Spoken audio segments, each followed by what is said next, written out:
सलातु वस्सलामु अलैका या रसूल अल्लाह। बिस्मिल्लाहिर्रहमानिर्रहीम।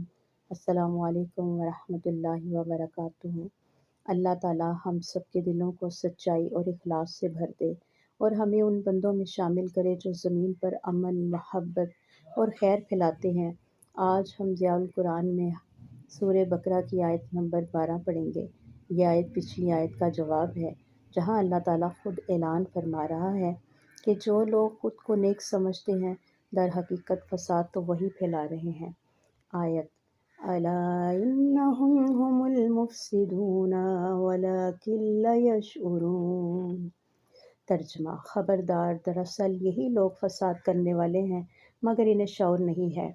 मफ़हूम तफसीर। अल्लाह अकबर। ये आयत इंसान को अपने दिल और नियत का एहतसाब सिखाती है। अल्लाह ताला फरमाता है, खबरदार यानी सुन लो, ये कोई मामूली बात नहीं।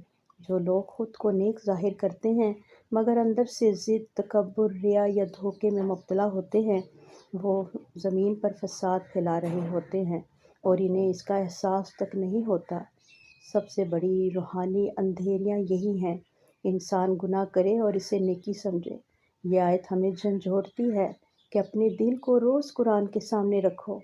क्या मेरी नीयत खालिस है? क्या मैं वाकई इस्लाह चाहती हूँ या अपनी तारीफ़?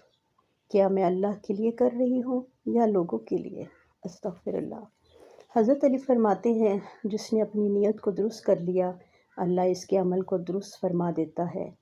तो आइए हम अपने दिल से कहें, ऐ मेरे अल्लाह, हमें वो शऊर दे जो हमें अपने बातिन को पहचानने में मदद दे, ताकि हम तेरे सामने सच्चे बन सकें, दिखावे से नहीं।